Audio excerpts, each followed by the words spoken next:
Muy buenos días, buenos días, Iglesia Bíblica El Camino, ¿cómo están?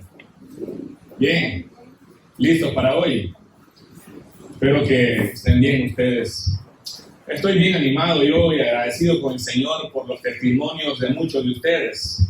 Esta serie de prédicas está siendo de bendición, de eso no hay duda. Y es que la verdad de Dios en estos temas de matrimonio y la familia son sumamente críticos para vivir de acuerdo con el diseño y el propósito del Señor. Para continuar con esta serie de prédicas, esta mañana vamos a orar y pedirle a Dios que nos ayude, primero a mí, por supuesto, a poder predicar con precisión lo que enseña su palabra, y a ustedes también para que puedan con humildad recibir la enseñanza de la palabra del Señor. Oremos. Señor y Padre que estás en los cielos, gracias por tu bondad y tu misericordia. Estamos delante de usted, Señor, en agradecimiento y en súplica, Señor. Pido, Dios, que me ayudes a mí personalmente a poder predicar con precisión lo que tu palabra nos enseña, Señor. Y a mis hermanos que puedan escuchar tu palabra con humildad de corazón. Y que todos, Señor, podamos salir de este lugar edificados, enseñados y corregidos si es necesario por lo que tu palabra enseña. Así es que, Señor, en el nombre de tu Hijo Jesús, este momento está en tus manos. Amén. Amén. Mire, hoy vamos a tocar un tema muy importante y es la influencia de la cultura en nuestra familia y, por supuesto, la importancia de la iglesia en nuestras familias. Entonces, vamos a ver lo que la cultura puede hacer. De hecho, la cultura tiene un gran impacto en nuestras vidas. La cultura tiene poder para influir en cómo pensamos, en cómo actuamos, como individuos que pertenecemos a una sociedad. Pero la Biblia tiene advertencias que nos ayudan a detenernos y a analizar a ciertas prácticas que según mi cultura es normal. Es buena porque todos lo hacen. En la prédica de hoy veremos cómo la cultura actual puede influir negativamente en la familia y cómo los principios bíblicos pueden ayudarnos a mantener una perspectiva bíblica en medio de los desafíos culturales. Entonces hoy vamos a ver la importancia, lo esencial de la iglesia en la vida familiar. Entonces, al estudiar este tema, vamos a ser capaces de reconocer la necesidad que tenemos todos de relacionarnos con otros creyentes, en donde podemos recibir apoyo, donde podemos recibir ánimo y, por supuesto, participar de una manera activa en la iglesia como familia. Entonces, primero veamos la influencia de la cultura en nuestra familia, y para eso yo voy a leer lo que Darwin ya leyó anteriormente. En Romanos capítulo 12, versículo 1 y 2, la Nueva Traducción Viviente dice: por lo tanto, amados hermanos, les ruego que entreguen su cuerpo a Dios por todo lo que Él ha hecho a favor de ustedes. Que sea un sacrificio vivo y santo, la clase de sacrificio que a Él le agrada. Esa es la verdadera forma de adorarlo. No imiten la conducta ni las costumbres de este mundo. Algunas traducciones dicen de este siglo. Más bien, dejen que Dios los transforme en personas nuevas al cambiarles la manera de pensar. Entonces aprenderán a conocer la voluntad de Dios para ustedes, la cual es buena, agradable y perfecta. Y Romanos, esta carta o esta porción que estamos estudiando, en la Reina Valera dice: así que, hermanos, os ruego por las misericordias de Dios. La Nueva Traducción Viviente dice: por todo lo que Él ha hecho por ustedes o en favor de ustedes. No os conforméis a este siglo, sino transformados. La Nueva Traducción Viviente dice: no imiten la conducta ni las costumbres de este mundo. Romanos es llamado por muchos teólogos como un tratado teológico. Esta carta fue escrita por el apóstol Pablo en el año 58 después de Cristo aproximadamente. Y lo hizo desde la ciudad de Corinto. Y su propósito fue dar a conocer de una manera sistemática el Evangelio las verdades del Evangelio. Y cuando Pablo llega a este capítulo número 12, ya ha pasado por 11 capítulos anteriores, por supuesto, enseñando temas relacionados con Dios, con el hombre, el Evangelio, lo que Dios ha dado, lo que Dios hizo por nosotros. Entonces, y ahora en el capítulo número 12, él arranca enseñando lo que el creyente debe dar a Dios. Si en los capítulos anteriores Pablo enseña lo que Dios ha dado por el creyente, ahora en el capítulo número 12, Pablo empieza enseñando lo que el creyente debe dar por Dios. Por eso es que dice que presentemos nuestros cuerpos como sacrificio vivo. Que no imitemos la conducta de este mundo. Dice, por lo tanto, amados hermanos, les ruego que entreguen su cuerpo a Dios por todo lo que Él ha hecho por ustedes, debido a las misericordias de Dios.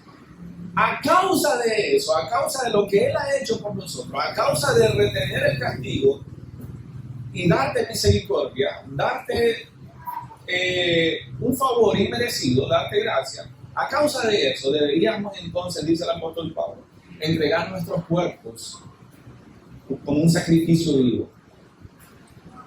Entonces, es por lo tanto, ese que dice, por lo tanto, es igual a decir, debido a eso, debido a lo que ya les enseñé.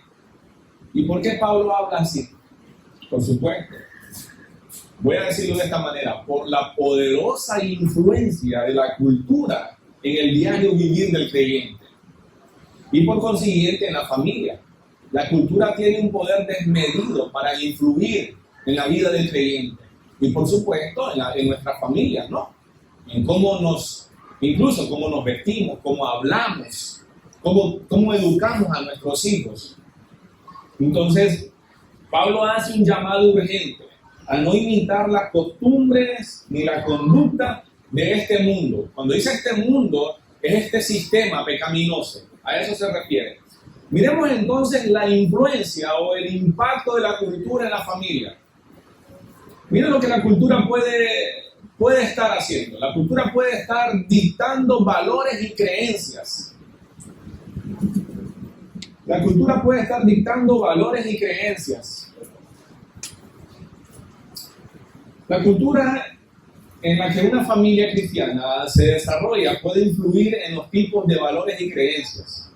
La forma en que percibimos y practicamos nuestra fe puede estar moldeada por las normas de la cultura que nos rodea, por supuesto.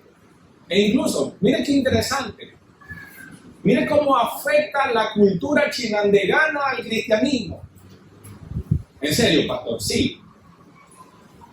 Si nosotros nos salimos en este mismo momento a dar un recorrido por todo Chinandega, muchas iglesias cristianas van a estar cerradas porque sus miembros están en el mercado, en el negocio, trabajando, haciendo hora extra, porque el culto es en la tarde.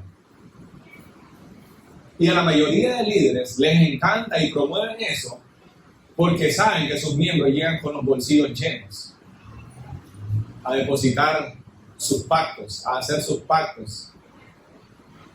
Esto es lo que promueve la teología de la prosperidad. Entonces, en algo tan pequeño pero tan enorme, tan poderoso como para afectar mi forma de vivir el cristianismo. En el pasado hubo un intento de querer que nosotros pasáramos el servicio en la tarde. Por supuesto que no. La iglesia no se mueve por la preferencia de un grupo. La iglesia se mueve y toma decisiones por la convicción bíblica y por el bienestar de toda la iglesia, no de un grupito. Claro que no.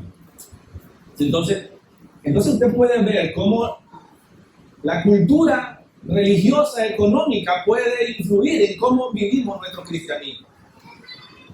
Por ejemplo, una familia cristiana, una sociedad orientada al consumismo podría enfrentar desafíos para mantener un enfoque en los valores espirituales y en la simplicidad de la vida. Cuando la cultura influye de esa manera, su enfoque estaría en tener más, comprar más, un esfuerzo desmedido por obtener lo que deseamos. Entonces, la gente llega incluso a pecar y a amar más el dinero que la simplicidad de la vida. Entonces, hay un esfuerzo desmedido para obtener lo que quiero, porque mi meta es tener más y más y más, es tener esto, esto y esto. Entonces, por un lado está la columna de beneficios que me puede dar el dinero, lo pongo tan alto, y la columna de beneficios que me puede dar un estudio bíblico de mujeres, un estudio bíblico de hombres, o un servicio dominical donde voy a escuchar la palabra de Dios y alabar al Señor. Entonces, eso no es tan importante. Por acá está hacer 2 horas extra en mi trabajo que van a equivaler a no sé cuántos dólares, y por acá está la reunión de 1:30 en el grupo pequeño donde voy a compartir con mis hermanos. ¿Se da cuenta cómo la cultura puede influir en mi cristianismo? La cultura puede estar plantando un tipo de identidad religiosa. La cultura puede plantar un tipo, sí, de identidad religiosa en nuestra familia. Las celebraciones religiosas, las tradiciones, festividades, pueden mantener ancladas a las familias e identificadas con un tipo de fe en un entorno cultural. Y eso se transmite de generación en generación. Yo tengo familiares que dicen, mira, Fran, yo nací XYZ y yo voy a morir XYZ. Así dicen. Sí, de seguro usted tiene algunos familiares también que así. Que por la tradición, por la cultura religiosa en que nos desenvolvemos los chinandeganos, dicen, no, es que yo soy así. Entonces, debido a esa cultura religiosa, por supuesto, de una religión, la gente nace identificándose con ese tipo de cultura religiosa. ¿Se da cuenta cómo es? Es que yo soy así, se identifican con un tipo de religión. E incluso los hijos de padres cristianos creen que porque son hijos de padres cristianos, ellos ya son cristianos también. Y se nos olvida que nuestros hijos mismos necesitan arrepentirse de sus pecados, reconocer que sus pecados tienen consecuencias eternas y que ellos necesitan al Salvador. Entonces, nuestros hijos necesitan escuchar el Evangelio. La salvación no es por herencia, es por gracia. La cultura puede estar aumentando los desafíos y las tensiones. De por sí, en una familia viven o está compuesta por pecadores. Pero dependiendo de la cultura, la familia cristiana puede estar enfrentando más desafíos y más tensiones en su vida cotidiana debido al impacto o a la influencia de la cultura que les rodea. Es muy probable que tengan que lidiar con presiones sociales para conformarse a ciertas normas que no siempre se alinean a los valores cristianos, lo que por supuesto podría resultar en más y más duros conflictos dentro de la familia. Voy a poner algunos ejemplos. Cuando tu hijo adolescente ve que su compañero de clase lleva un buen celular, un XY celular al colegio y dice, mamá, papá, ¿por qué yo no puedo? ¿Por qué yo no puedo? ¿Por qué mis padres, dicen, se preguntan ellos, ¿por qué mis padres me prohíben a mí? Si todos mis amigos tienen un celular y lo llevan a su clase, lo llevan al colegio. O cuando se dan cuenta que sus amiguitos salieron al cine a ver Barbie y te preguntan, o una de esas películas con una agenda bien inclinada al liberalismo. ¿Y por qué yo no puedo ir? Si todos mis amiguitos fueron, se pusieron de acuerdo y fueron al cine a ver Barbie. Entonces uno tiene que tener la sabiduría, el conocimiento, la sabiduría y el carácter para poder explicar con amor y verdad a nuestros hijos que ese tipo de contenido, cómo puede afectar y a quién están honrando y por qué no deben ser partícipes de este tipo de cosas. Pero mire qué interesante, voy a poner otro ejemplo. Es más desafiante. En la familia, y hay más tensión cuando cuando un hijo te dice, papá, ¿por qué el hijo del hermano de la iglesia le da permiso para hacer eso o ir a X y el lugar? ¿Y por qué usted no me da permiso a mí? Cuando quizás mi hermano acá en la iglesia es más permisivo o es más tolerante o es menos sabio para educar e instruir a sus hijos, porque la cultura lo está presionando y dicen, no seas tan legalista. Eso es legalismo, no permitir a los hijos. Si es una película normal, es de niño. Ustedes no saben cuántas cosas Disney está metiendo en las películas. E incluso estas películas de, ¿cómo es que se llama? De lo que producen los Avengers. Bueno, sí, los Vengadores, pero Marvel, sí, gracias. Marvel, las películas, por ejemplo, la primera película de los Vengadores, cuando el Capitán América dice, alguien le dice, mira, esos son dioses. Le dice, no, yo solo conozco un solo Dios, le dice, y estoy seguro que no se viste así. Y ahora en las películas de Marvel, ni siquiera la vemos en la casa, ¿no? Porque han implementado un montón de cosas, brujerías, un montón de cosas tan diabólicas. Sí, esa es la palabra. Entonces, pero la cultura dice, vamos al cine, es divertido. Sí, nadie dice que ir al cine es pecaminoso, pero ¿qué tipo de contenido yo estoy llevando o permitiendo que mis hijos vayan con un grupo de amigos solo para que se diviertan y salgan de la casa, solo para no tenerlos con la pantalla, con la tablet, con el celular? Yo permito que mis hijos socialicen y vayan con sus amigos del colegio a ver una película. Pero ¿qué tipo de película están yendo a ver mis hijos? Entonces es más difícil cuando un hermano de la iglesia es permisivo en esas áreas y mis hijos o tus hijos le dicen, ¿y por qué el hijo o los hijos de mi hermano, de nuestra hermana en la iglesia, le da permiso a sus hijos de hacer eso o de ver eso? Ahí está. Entonces, la cultura puede aumentar los desafíos y las tensiones en el hogar, en la familia. Es muy probable que en nuestras familias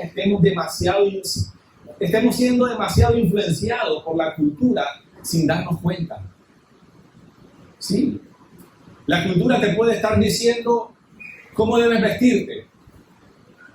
¿Qué es lo que está de moda actualmente? Me acuerdo hace unos 3 años, estaba de moda porque estaba el coronavirus y las mujeres se ponían unos turbantes, unas cosas en la cabeza que parecían mujeres de Medio Oriente.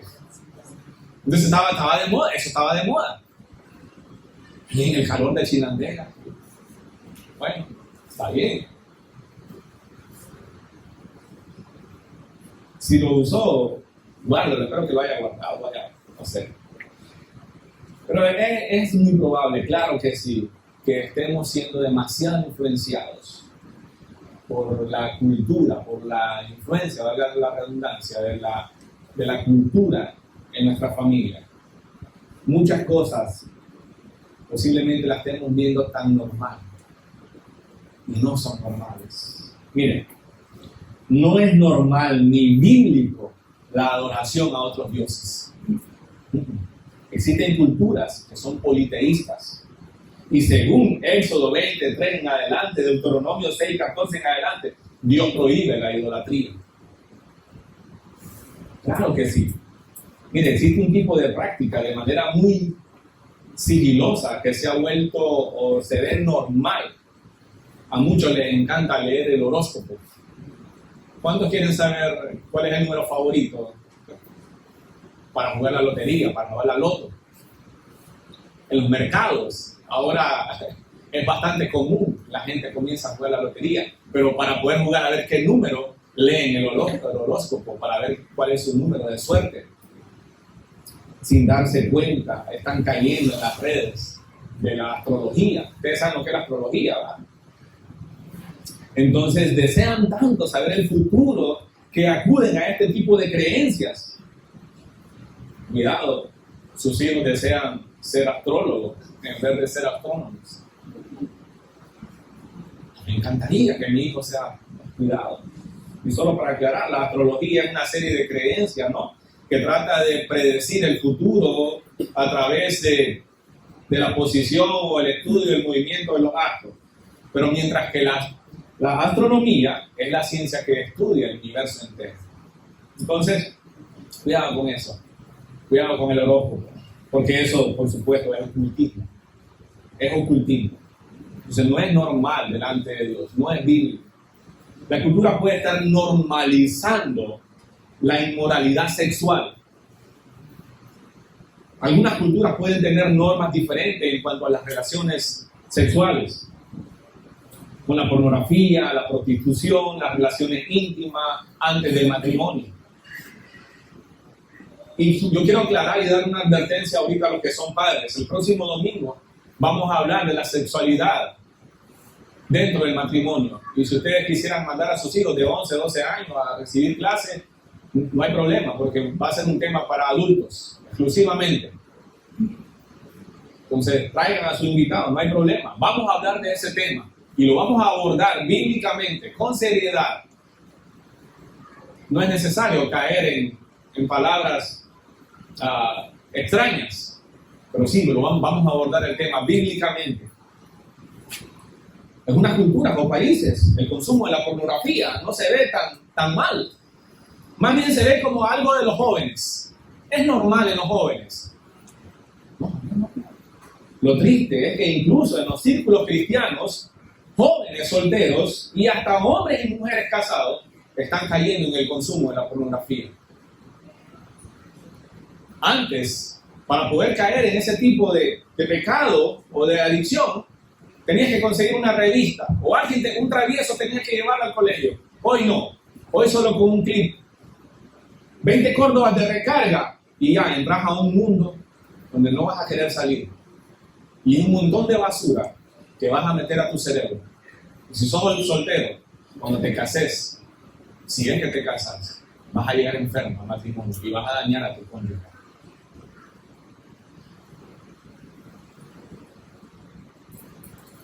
La inmoralidad sexual es contraria a la pureza sexual. 1 Corintios 6:18, Hebreos 13:4. Escuchen lo que dice 1 Corintios 6:18, en la nueva traducción viviente dice: huyan del pecado sexual. Ningún otro pecado afecta tanto el cuerpo como este, porque la inmoralidad sexual es un pecado contra el propio cuerpo. ¿No se dan cuenta de que su cuerpo es templo del Espíritu Santo, quien vive en ustedes y les fue dado por Dios? Ustedes no se pertenecen a sí mismos, porque Dios los compró a un alto precio. Por lo tanto, honren a Dios con su cuerpo. Entonces, hombres y mujeres solteras, la intimidad con otra persona antes del matrimonio, la intimidad sexual antes del matrimonio, eso es pecado delante de Dios y es abominable. La intimidad sexual fuera del matrimonio es pecado delante de Dios. Una cosa se llama adulterio, la otra, por supuesto, es la fornicación. Es antes del matrimonio. El adulterio es dentro del matrimonio, durante el matrimonio, pero fuera del matrimonio. Ahora escuche lo que dice Hebreos 13:4. Honren el matrimonio, esto es para los casados y los que se van a casar. Honren el matrimonio y los casados manténganse fieles uno al otro. Con toda seguridad, Dios juzgará a los que cometen inmoralidad sexual y a los que cometen adulterio. Entonces, si estás pensando casarte y me dice, pastor, es que yo lo amo, yo lo voy a amar toda la vida. Entonces, desde ahorita debes guardarte en pureza sexual para honrar a esa persona con la que quieres compartir toda la vida. Como hombre o como mujer soltera. Para los casados, por supuesto. los que andan en moto, los que andan en carro, y somos casados.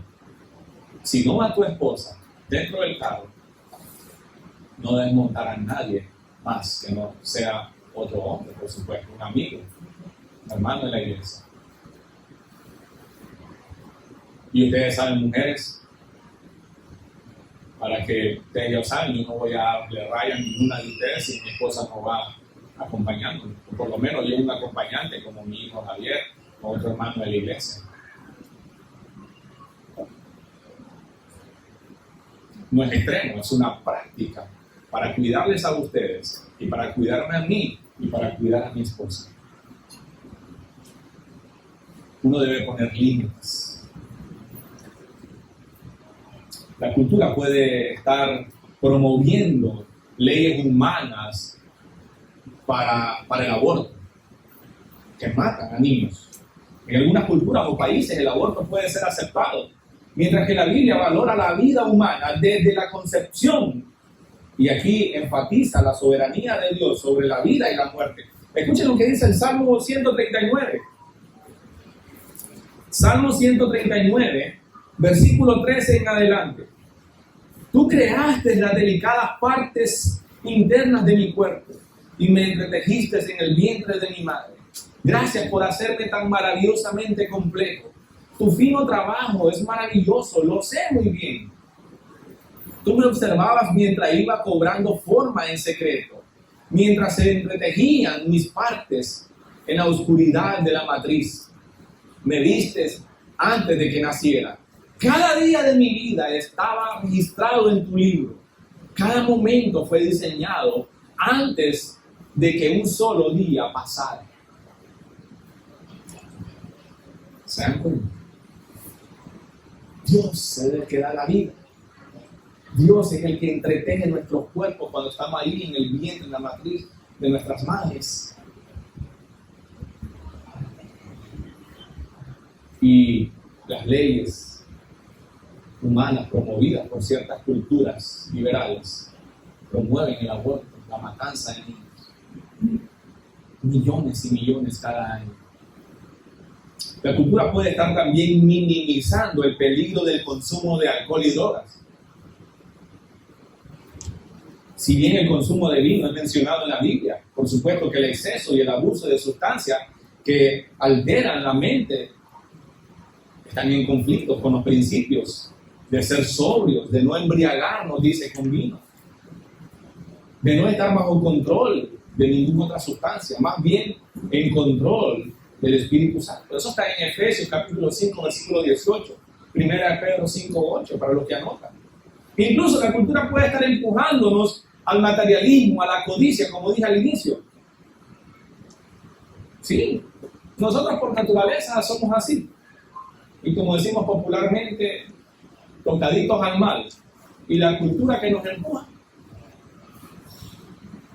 El materialismo nos roba el contentamiento, porque nunca estamos conformes. Siempre queremos más. Nos roba ser generosos, porque estamos pensando en nosotros mismos y no estamos pensando en cómo podemos ser generosos y ayudar a otros. No nos deja depender de Dios. El materialismo nos empuja a depender de nosotros mismos. Y para los que anotan, usted puede leer Mateo 6, 19. 1 Timoteo 6, 10 dice: pues el amor al dinero es la raíz de toda clase de mal. Y algunas personas en su intento, escuchen bien, en su intento,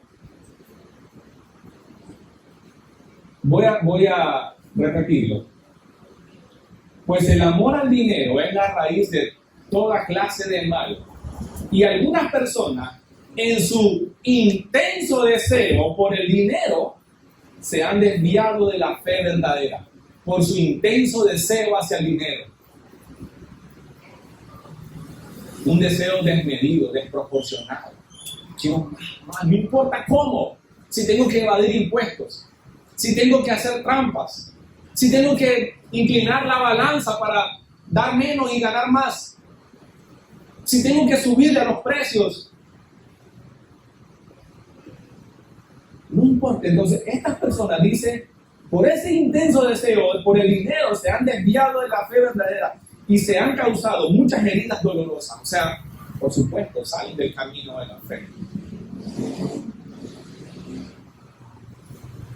Cualquier parecido a los seguidores de la teología de la prosperidad no es mera coincidencia, no, es el resultado del pecado del corazón y la influencia de una diabólica cultura religiosa carismática. ¿Escuchó bien? No es coincidencia que haya esto, es el resultado del pecado del corazón, es la perversidad del corazón, de querer más, de creer que la abundancia, que las riquezas me van a dar seguridad. No. Todo, por todo lo que usted trabaje en este mundo, aquí se va a quedar y se va a morir. Y hemos hablado de ese tema. Por supuesto que hemos hablado de ese tema. Entonces, como usted puede ver y darse cuenta, la cultura tiene un poder desmedido para influir drásticamente en nuestra manera de pensar, en nuestra manera de actuar. Y por supuesto, eso afecta a nuestras familias. Cómo convivimos matrimonialmente, cómo educamos a nuestros hijos. Y por supuesto, eso puede traer muchos pecados, puede traer mucho dolor, muchos desafíos y conflictos. La presión de la cultura es salvaje, es desmedido. Entonces, aquí es donde cobra relevancia. Aquí es donde la comunidad de fe, la iglesia, es esencial. La iglesia no es solo un edificio, una institución. La iglesia es un organismo vivo, es un cuerpo vivo de creyentes llamados, escuchen bien, llamados a vivir en comunidad, donde adoramos al Señor, donde cumplimos nuestra misión. Y por estas tres cosas básicas es que la iglesia es esencial. Hay un montón de cosas, razones más que la iglesia es esencial e importante en la vida de nuestras familias. Pero estas tres cosas son las que vamos a ver hoy. Entonces, a través de la palabra de Dios, vamos a examinar estos tres aspectos esenciales de la iglesia: comunidad, adoración y nuestra misión. Entonces, la importancia de la iglesia en la familia. Miremos eso. La iglesia es la comunidad de creyentes. Ya miramos cómo influye la cultura. Ahora veamos los beneficios que puede traernos y puede darnos el hecho de pertenecer y ser parte y estar activamente con mis hermanos, en mi comunidad de fe, que es la iglesia. De la iglesia es una comunidad de creyentes. Según Hechos 2, capítulo 2, versículo 42 al 47, el pasaje que acabamos de leer, ¿no? Y que Darwin lo leyó. Este es un pasaje que describe a la primera comunidad de creyentes después del día de Pentecostés. Este pasaje enseña una idea de las prácticas y las características de la iglesia primitiva. Vamos a ver varios puntos acá. Dice que ellos tenían devoción a la enseñanza y al compañerismo. Eso está en los primeros versículos, el versículo 42. Usted lo puede leer en su casa. Pero los primeros creyentes reconocieron la importancia de la comunidad, o sea, de la iglesia. Ellos estaban comprometidos con la enseñanza de los apóstoles, que también, por supuesto, era la enseñanza de Jesús mismo y el mensaje de salvación, que es el evangelio. Entonces, esta devoción, este compromiso de aprendizaje se combinó con un fuerte sentido de compañerismo. Entonces, vemos la importancia de la comunidad y el apoyo mutuo.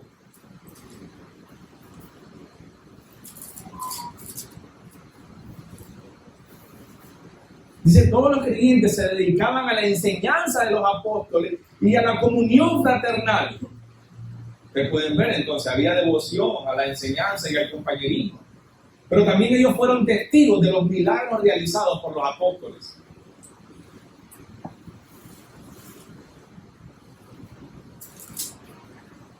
Dice que un profundo temor reverente vino sobre ellos y los apóstoles realizaban muchas señales milagrosas y maravillas. Entonces ellos fueron testigos. Estas maravillas sirvieron para confirmar la autenticidad del mensaje de los apóstoles y confirmar la autenticidad del mensaje y el poder del Espíritu Santo que estaba obrando a través de ellos como apóstoles. También había un profundo sentido de unidad y compañerismo, al punto de estar dispuestos a vender sus posesiones materiales y satisfacer las necesidades de los demás. Entonces, esto refleja un fuerte compromiso de cuidar el uno al otro, material y espiritualmente. Mira lo que dice. Vendían sus propiedades y posesiones y compartían el dinero con aquellos en necesidad. Miren el contexto, ¿verdad? Ese no es el contexto acá actualmente nosotros. Nadie le está pidiendo a usted ir a vender alguna finca, algunas 10 cabezas de ganado que usted tiene. No se lo vamos a pedir. Pero si lo quiere hacer, ya es cuestión de ustedes, ¿verdad? Pero no vamos a pedir eso porque ese no es el objetivo. El objetivo es que podamos darnos cuenta del compromiso que había. Había un sentido o un profundo sentido de unidad, de compañerismo. También dice que se reunían en el templo y en los hogares. Eso está en el versículo 46 para los que anotan.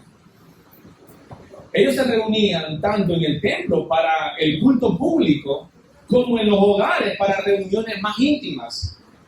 Puede ser, como hoy domingo nos reunimos acá todos en este lugar y nos reunimos en grupos pequeños en el transcurso de la semana, grupos más íntimos donde podemos compartir nuestras luchas, nuestras necesidades, nuestras peticiones de oración y oramos unos por otros. Entonces, este doble énfasis destaca el equilibrio entre las expresiones de fe que podemos tener públicas y un poco más privadas. ¿Se da cuenta? Yo le pregunto, ¿está usted integrado en un grupo pequeño?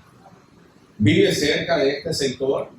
Acá de este local, los miércoles se reúnen a las 6 de la tarde. ¿Vive en el sector de Montserrat? Hay 2 grupos pequeños. Si usted me dice que es un creyente y que no le gustan los grupos pequeños, usted tiene problemas, no yo. No yo, no los demás. Tenían corazones generosos, alegres y generosos. Sus actitudes alegres y generosas hacia los demás y la adoración que había entre son muestras de una verdadera y auténtica fe. Ellos tenían una fe auténtica. Su adoración genuina y el cuidado mutuo fueron testimonio de su fe. También el versículo 47 nos dice que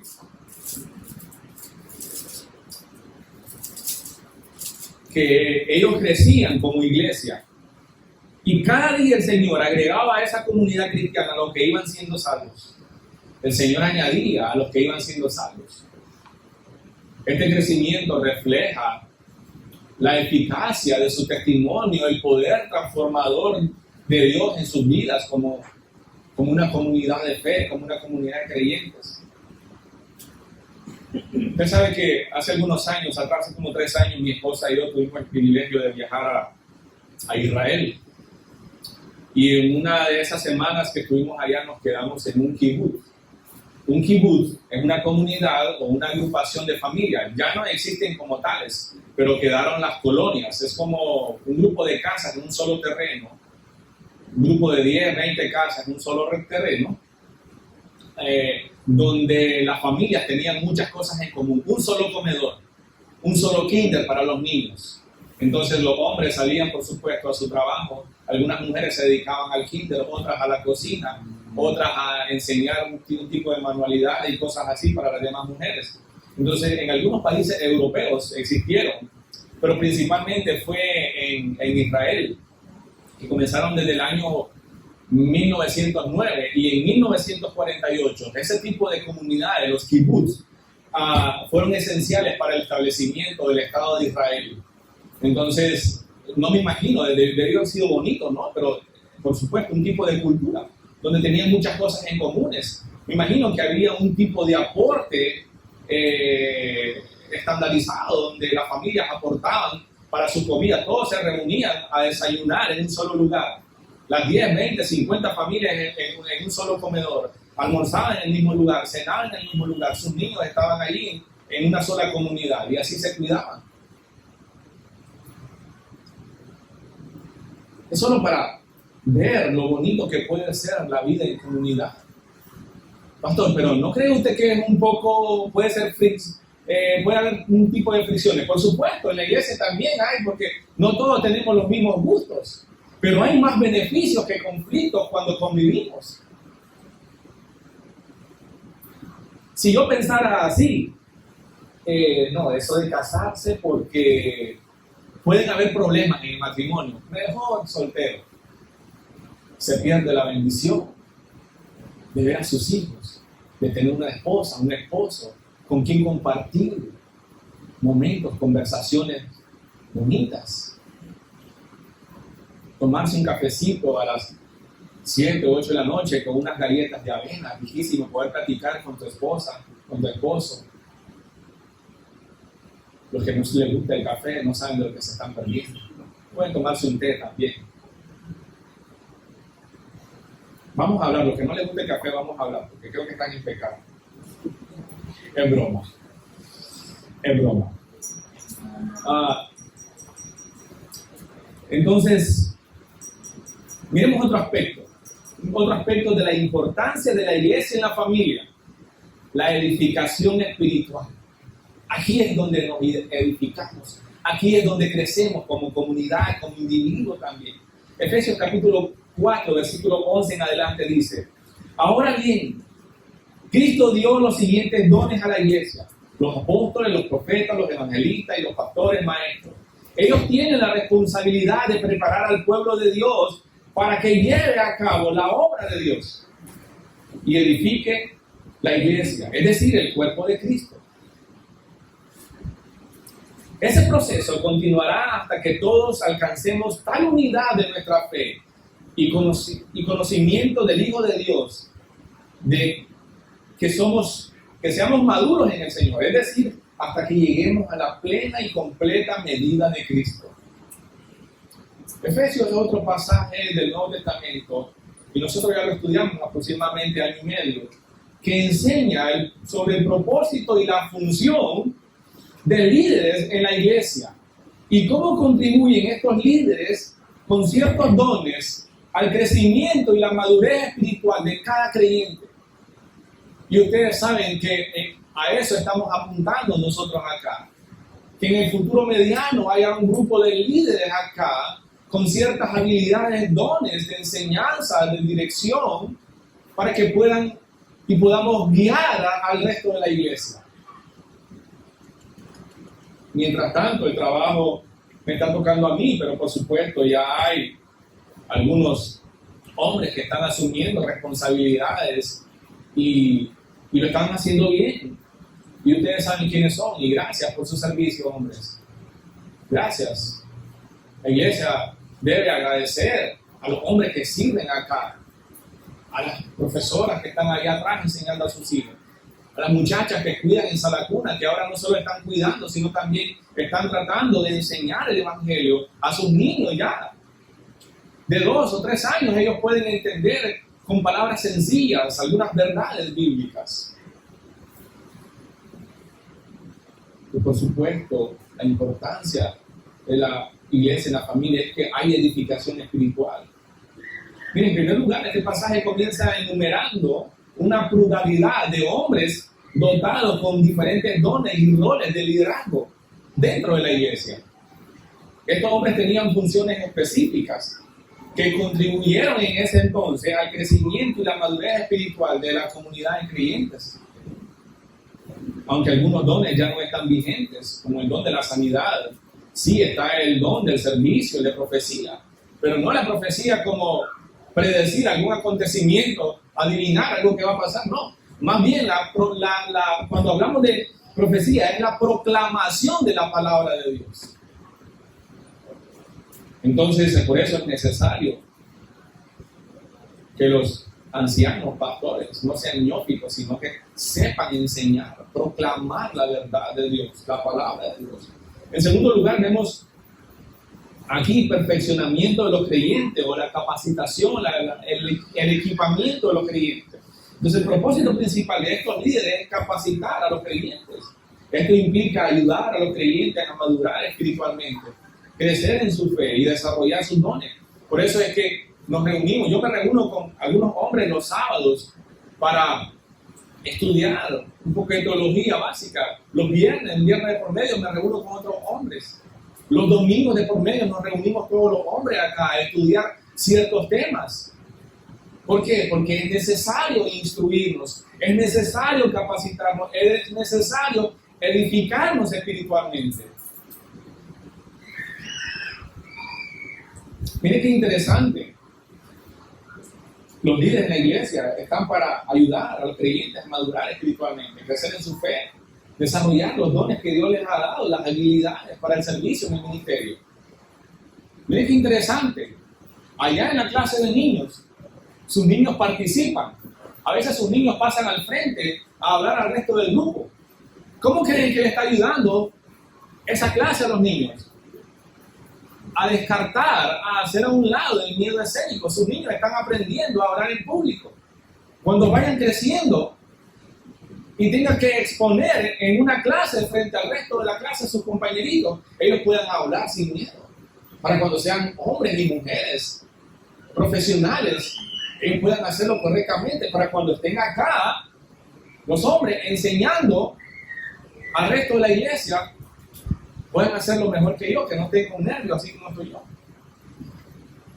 Cuando pasen a leer, no se les mira allá la temblazón en los pies, las rodillas, que no se oye el cancaneo.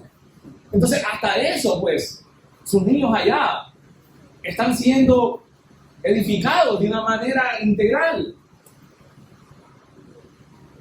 En tercer lugar, en el versículo número 13, ahí de Efesios, dice que unidad en fe y conocimiento. Miren bien, el objetivo final es que todos los creyentes alcancen la unidad en la fe y el conocimiento del Hijo de Dios. Entonces, esto enfatiza la importancia de una vida en comunidad, una vida como iglesia. Vamos a ver otro aspecto de la importancia de la iglesia en la familia. Apoyo y consuelo. Gálatas 6:2. Llevad los unos las cargas de los otros y cumplid así la ley de Cristo, dice la Reina Valera. Entonces los creyentes somos llamados al cuidado y la restauración mutua. La vida del creyente no es solitaria, no somos llaneros solitarios. Fuimos diseñados y creados para vivir en comunidad. Es imposible vivir sanamente aislados. Eso va a causarle un trauma. Para las personas que dicen, aquí es un silencio tranquilo en mi barrio. Aquí eso pasa factura. Eso pasa factura. No fuimos diseñados ni creados para vivir solitariamente. Es necesario la convivencia, es necesaria la comunión. Por supuesto, como dije anteriormente, la convivencia con otros va a traer algunos desafíos. Pero es necesario y es saludable también el apoyo mutuo. Ayúdense a llevar los unos las cargas de los otros y obedezcan de esa manera la ley de Cristo, dice Gálatas. Entonces la idea central es que los cristianos deben ser solidarios, deben apoyarse unos a otros en momentos de dificultad. Al hacerlo, estamos cumpliendo con el mandato de Cristo de amarnos mutuamente, de amarnos unos a otros. Miren, noten lo que Pablo dice acá, que la manera de cumplir la ley, para los que les gusta la ley, ¿verdad?, es ayudando a mi hermano. Y esto lo vimos hace poco en Gálatas, ¿no? Gálatas capítulo 6.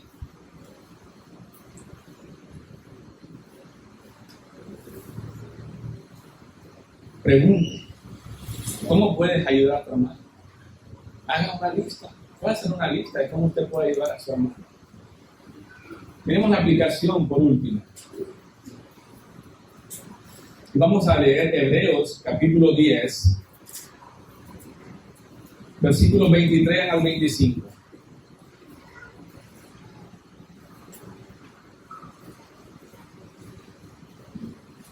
Escuchen lo que dice Hebreos 10:23. Mantengámonos firmes sin titubear en la esperanza que afirmamos, porque se puede confiar en Dios, en que Dios cumplirá su promesa. Escuche bien, pensemos en maneras de motivarnos unos a otros a realizar actos de amor y buenas acciones. Y no dejemos de congregarnos como lo hacen algunos, sino animémonos unos a otros, sobre todo ahora que el día de su regreso se acerca. Entonces, la última, pero no es la menos importante, es nuestra misión: adoración y discipulado. Adoración y discipulado. Mire, la cultura no es autoridad, no es autoridad, Dios lo es. Los creyentes debemos de vivir por encima de la cultura. Aquí es donde adoramos colectivamente. En los grupos pequeños es donde nos discipulamos unos a otros. ¿Recuerdan lo que dice Mateo 28, 19, 20? Está la gran comisión, ¿no? ¿Cuál es nuestra misión como Iglesia Bíblica El Camino? Ser discípulos que hacen discípulos. Pues aquí en Iglesia donde aprendemos a ser discípulos, donde aprendemos a ser y a hacer. Entonces, amados, la iglesia es un regalo divino para nuestras familias y para cada uno de nosotros. Acá, como iglesia, acá, como el grupo, aquí es donde encontramos comunidad, aquí es donde encontramos edificación, aquí es donde nos apoyamos, aquí es donde encontramos consuelo, aquí es donde adoramos, aquí es donde tenemos comunión unos con otros. No me diga que a usted le gusta estar solo, porque no le creo. No. Y si eso fuera así un sentir, es solo un sentir, tarde o temprano te va a pasar factura. Nos necesitamos unos a otros. Pastores, que mire, a mí me encanta escuchar o ver los videos en YouTube de las prédicas de otros predicadores salvajes. Usted mira cómo predica X y Y. Sí, podría ser. Pero aquí es donde nosotros nos pulimos. Es donde yo tengo que quedarme callado en algunas cosas que pasan y cuando salen me doy cuenta que no estuvieron bien y necesito pedir perdón en humildad. Aquí es donde yo tengo que rendir cuenta de mi propia vida. Aquí es donde rendimos cuenta unos a otros. Aquí es donde aprendemos a amar a aquel que es un poco más difícil de amar. Algunos de ustedes son fáciles de amar, algunos son un poco más difíciles, ¿sí o no? Posiblemente yo sea un poco más difícil de amar, porque me paro al frente a predicar verdades. Y algunas veces van a pensar, está tirando pedrada el pastor. Y me convierto en una persona un poco difícil de amar. Pero tienen que amarme porque Dios les manda a amarme. Me pasa igual con algunos de ustedes. Entonces, la iglesia no es solo un lugar donde asistimos, sino una familia espiritual, donde crecemos juntos en la gracia y el conocimiento de nuestro Señor Jesucristo. Entonces recordemos esto siempre, que Dios nos ha llamado a ser parte de esta comunidad, una comunidad bíblica, la Iglesia Bíblica El Camino. Vienes de visita o quieres ser parte de esta comunidad. No somos perfectos, no te prometemos rosas y rosas y rosas. Van a haber defectos, por supuesto que sí. Pero aquí podemos crecer juntos. Podemos ayudarnos unos a otros. Aquí es donde vamos a encontrar ayuda, fortaleza y propósito para nuestras vidas y para nuestras familias. Aquí es donde nuestros hijos se relacionan con otros niños y comparten. Entonces, amados, oremos para que el Espíritu Santo nos guíe o nos siga guiando en nuestra vida, en nuestra iglesia, y que podamos nosotros experimentar plenamente su importancia, que podamos ser conscientes de la importancia, de lo esencial que es la iglesia en nuestras vidas, en nuestras familias. Entonces, a medida que crecemos juntos como una familia de fe, que nuestro amor crezca Que nuestra adoración, que nuestro testimonio sea como una luz brillante para el resto de la comunidad. Que puedan decir, hay algo raro ahí. Eso raro que sea bueno, que nos ayudamos unos a otros. Que cuando me pegan un telefonazo, yo estoy ahí para ayudarles. Entonces oremos para que el Señor nos ayude a vivir por encima de la cultura. La cultura no es autoridad. Que podamos ser conscientes y valorar lo esencial que es la iglesia en nuestras familias. Ustedes saben, hay un pez, se llama el salmón, que por cierto es muy caro y sabroso, dicen. Este pez pone sus huevos en cuevas y él tiene que salir de agua salada y subir río. Va en contra de la corriente del río para poder llegar hasta donde él tiene que poner sus huevos. Tiene que grandes distancias ir en contra de las corrientes del río. Y este pez aún se sigue reproduciendo, aún en contra de las corrientes de los ríos.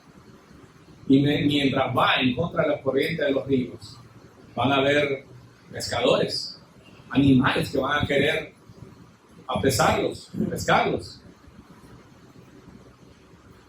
Pero aún así, siguen avanzando y se siguen reproduciendo. Que nosotros podamos nadar contra la corriente de la cultura. Que nosotros podamos valorar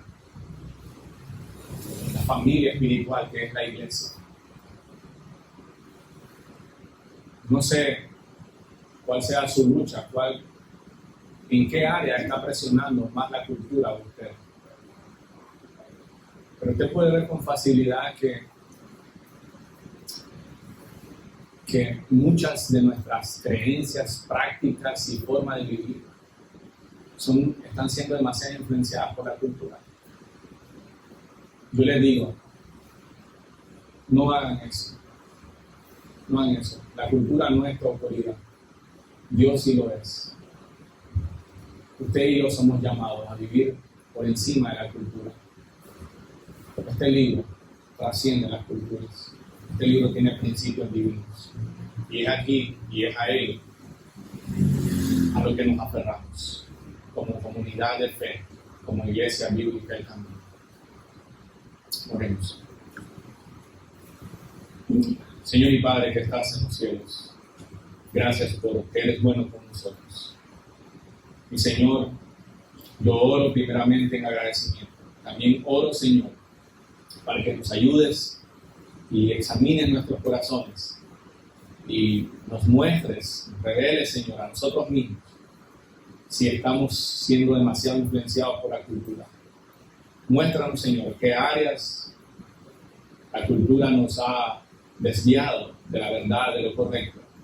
No permita, Señor, que la cultura pueda seguir influenciando de manera negativa nuestra manera de vivir, nuestra familia, nuestros hijos, nuestros cónyuges, Señor. Ayúdanos, Señor, a poder anclarnos en tu verdad, en lo que enseña tu palabra. Tu palabra es nuestra autoridad, no la cultura. Ayúdanos, Señor, a poder caminar contra la corriente mundana de este mundo. Señor, danos la fuerza, las convicciones para poder obedecer y dejar los resultados en tus manos. Ayúdanos, Señor, a pensar y a obedecerte como tú quieres, no como la cultura dicta. Te lo pedimos, Padre, en el nombre de tu Hijo Jesús. Amén. Amén. Que Dios los bendiga a todos, amados hermanos.